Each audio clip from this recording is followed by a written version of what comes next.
ओम नमो Narayan channel प्रस्तुत करते हैं श्रीमद् भागवत महापुराण के अध्यायों का सरल हिंदी रूपांतरण। आइए सुनते हैं। ओम नमो भगवते वासुदेवाय। नारद जी ने कहा, युधिष्ठिर, अब हिरण्यकशिपु ने यह विचार किया कि मैं अजय, अमर और संसार का एक छत्र सम्राट बन जाऊं जिससे कोई मेरे सामने खड़ा तक न हो सके। इसके लिए वह मंदराचल की एक घाटी में जाकर अत्यंत दारुण तपस्या करने लगा। बहुत कठिन तपस्या करने लगा। वह हाथ ऊपर उठाकर आकाश की ओर देखता हुआ वह पैर के अंगूठे के बल पृथ्वी पर खड़ा हो गया। उसकी जटाएं ऐसी चमक रही थी जैसे प्रलय काल के सूर्य की किरणें। जब वह इस प्रकार तपस्या में संलग्न हो गया तब देवता लोग अपने अपने स्थानों और पदों पर दोबारा से प्रतिष्ठित हो गए, दोबारा से बैठ गए। बहुत दिनों तक तपस्या करने के बाद उसकी तपस्या की आग धुएं के साथ सिर से निकलने लगी। वह चारों ओर फैल गई और ऊपर नीचे तथा अगल बगल के लोगों को भी जलाने लगी। उसकी लपट से नदियां और समुद्र खोलने लगे। द्वीप और पर्वतों के साथ पृथ्वी डगमगाने लगी। ग्रह और तारे टूट टूट कर गिरने लगे तथा दसों दिशाओं में मानो आग लग गई हो। हिरण्यकशिपु की उस तपोमयी आग की लपटों से स्वर्ग के देवता भी जलने लगे। वे घबराकर स्वर्ग से ब्रह्मलोक में गए और ब्रह्मा जी से प्रार्थना करने लगे, हे देवताओं के भी आराध्य देव, जगतपति ब्रह्मा जी, हम लोग हिरण्यकशिपु के तप की ज्वाला से जल रहे हैं। अब हम स्वर्ग में नहीं रह सकते। हे अनंत, हे सर्वाध्यक्ष, यदि आप उचित समझें तो अपनी सेवा करने वाली जनता का नाश होने से पहले ही यह ज्वाला शांत कर दीजिए। भगवान, आप सब कुछ जानते ही हैं, फिर भी हम आपकी ओर से आपसे यह निवेदन कर देते हैं कि वह किस अभिप्राय से यह घोर तपस्या कर रहा है। सुनिए, उसका विचार है कि जैसे ब्रह्मा जी अपनी तपस्या और योग के प्रभाव से इस चराचर जगत की सृष्टि करके सब लोकों से ऊपर सत्य लोक में विराजमान हैं, वैसे ही मैं भी अपनी उग्र तपस्या और योग के प्रभाव से उसी पद और स्थान को प्राप्त कर लूँ। क्योंकि समय असीम है और आत्मा नित्य है। एक जन्म में नहीं, अनेक जन्म, एक युग में न सही अनेक युगों में अपनी तपस्या की शक्ति से मैं पाप पुण्य आदि के नियमों को पलटकर इस संसार में ऐसा उलटफेर कर दूंगा जैसे पहला कभी नहीं था। वैष्णववादी पदों में तो रखा ही क्या है, क्योंकि कल्प के अंत में, क्योंकि इस युग के अंत में उन्हें भी काल के गाल में ही ग्रास होना पड़ता है। हमने सुना है कि ऐसा हट करके ही वह घोर तपस्या में जुटा हुआ है। आप तीनों लोकों के स्वामी हैं। अब आप जो उचित समझे वही करें प्रभु। ब्रह्मा जी, आपका यह सर्वश्रेष्ठ परम निष्ठी पद ब्राह्मण एवं गौओं की वृद्धि, कल्याण, विभूति, कुशल और विजय के लिए ही है। यदि यह हिरण्यकशिपु के हाथ में चला गया तो सज्जनों पर संकटों का पहाड़ टूट पड़ेगा। युधिष्ठिर, जब देवताओं ने भगवान ब्रह्मा जी से इस प्रकार निवेदन किया तब वे भृगु और दक्ष आदि प्रजापतियों के साथ हिरण्यकशिपु के आश्रम पर गए। वहां जाने पर पहले तो वे उसे देख भी न सके, क्योंकि दीमक की मिट्टी, घास और बांसों से उसका शरीर ढक गया था। चींटियां उसकी मेधा, त्वचा, मांस और खून को चाट गई थी। बादलों से ढके हुए सूर्य के समान वह अपनी तपस्या के तेज से लोगों को तपा रहा था। उसको देखकर ब्रह्मा जी भी विस्मित हो गए।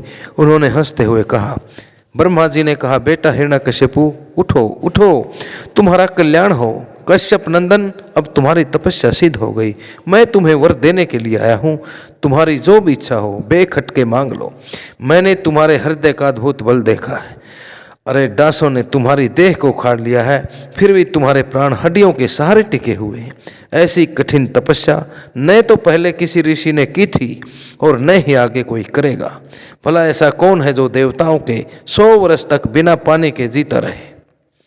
बेटा हिरण्यकशिपु, तुम्हारा यह काम बड़े बड़े और धीर पुरुष भी कठिनता से कर सकते हैं। तुमने इस तपोनिष्ठा से मुझे अपने वश में कर लिया है। हे दैत्य शिरोमणे, इसी से प्रसन्न होकर मैं तुम्हें जो कुछ भी मांगो दिए देता हूँ। तुम हो मरने वाले और मैं हूँ अमर, अतः तुम्हें मेरा यह दर्शन निष्फल नहीं हो सकता।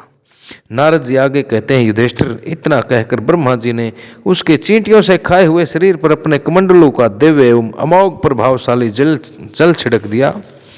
जैसे लकड़ी के ढेर में से आग जल उठे, वैसे ही वह जल छिड़कते ही बांस और दीमकों की मिट्टी के बीच से उठ खड़ा हुआ। उस समय उसका शरीर सब अवयवों से पूर्ण एवं बलवान हो गया था। इंद्रियों में शक्ति आ गई थी और मन चेत हो गया था। सारे अंग वज्र के समान कठोर एवं तपाए हुए सोने की तरह चमकीले हो गए थे। वह नवयुवक होकर उठ खड़ा हुआ। उसने देखा कि आकाश में हंस पर चढ़े हुए ब्रह्मा जी खड़े हुए। उन्हें देखकर उसे बड़ा आनंद हुआ। उसका सिर पृथ्वी पर रखकर उसने उनको नमस्कार किया। फिर अंजलि बांधकर नम्र भाव से खड़ा हुआ और बड़े प्रेम से अपने निर्निमेष आंखों से उन्हें देखता हुआ गदगद वाणी से स्तुति करने लगा, ब्रह्मा जी की प्रार्थना करने लगा। उस समय उनकी आंखों में आनंद के आंसू उमड़ रहे थे और सारा शरीर पुलकित और हर्षित हो रहा था। हिरण्यकशिपु ने ब्रह्मा जी से कहा, कल्प के अंत में यह सारी सृष्टि काल के द्वारा प्रेरित तमोगुण से घने अंधकार से ढक गई थी। उस समय स्वयं प्रकाश स्वरूप आपने अपने तेज से पुनः इसे प्रकट किया। आप ही अपने त्रिगुण में रूप से इसकी रचना, रक्षा और संहार करते हैं। आप रजोगुण, सत्वगुण और तमोगुण के भी आश्रय हैं। आप ही सबसे प्रिय और महान हैं। आपको मैं नमस्कार करता हूँ। आप ही जगत के मूल कारण हैं। ज्ञान और विज्ञान आपकी मूर्ति हैं। प्राण, इंद्रिय, मन और बुद्धि आदि विकारों के द्वारा आपने अपने को प्रकट किया है। आप मुख्य प्राण सूत्र आत्मा के रूप में चराचर जगत को अर्थात संपूर्ण संसार को अपने नियंत्रण में रखते हैं। आप ही प्रजा के रक्षक भी हैं। भगवान चित्त, चेतना, मन और इंद्रियों के स्वामी आप ही हैं। पंचभूत, शब्द आदि विषय और उनके संस्कारों के रचयिता भी महतत्व के रूप में आप ही हैं। जो वेद होता, अधर्वयो, ब्रह्मा और उद्गाता इन ऋत्विजों से होने वाले यज्ञ का प्रतिपादन करते हैं, वे आपके शरीर ही हैं। वे आपके ही शरीर हैं। उन्हीं के द्वारा अग्निष्टोम आदि 7 यज्ञों का आप विस्तार करते हैं। आप ही संपूर्ण प्राणियों के आत्मा हैं, क्योंकि आप अनादि हैं, अनंत हैं, अपार हैं, सर्वज्ञ हैं और अंतर्यामी भी हैं। आप ही काल हैं। आप प्रत्येक क्षण सावधान रहकर अपने अक्षण, लव आदि विभागों के द्वारा लोगों की आयु को अक्षीण करते रहते हैं, घटाते रहते हैं। फिर भी आप निर्विकार हैं। आपका कोई आकार नहीं है, क्योंकि आप ज्ञान स्वरूप ब्रह्मेश्वर, अजन्मा, महान और संपूर्ण जीवों के जीवन दाता अंतरात्मा हैं। प्रभु, कार्य, कारण, चल और अचल ऐसी कोई भी वस्तु नहीं है जो आपसे भिन्न हो। समस्त विद्या और कलाएं आपके शरीर हैं। आप त्रिगुणमयी माया से अतीत एवं सुम ब्रह्मा हैं। यह स्वर्ण में ब्रह्मांड आपके गर्भ में स्थित है। आप इसे अपने में से ही प्रकट करते हैं। प्रभु, यह व्यक्त ब्रह्मांड आपका स्थूल शरीर है। इससे आप इंद्रिय, प्राण और मन के विषयों का उपभोग करते हैं, किंतु उस समय भी आप अपने परम ऐश्वर्य में स्वरूप में ही स्थित रहते हैं। वस्तुतः आप पुराण पुरुष, स्थूल सूक्ष्म से प्रे ब्रह्म स्वरूप ही हैं। आप अपने अनंत और अव्यक्त स्वरूप से सारे संसार में व्याप्त हैं, सारे जगत में फैले हुए हैं। चेतन और अचेतन, सजीव और निर्जीव दोनों ही आपकी शक्तियाँ हैं। भगवान, मैं आपको नमस्कार करता हूँ। प्रभु, आप समस्त वरदाताओं में श्रेष्ठ हैं।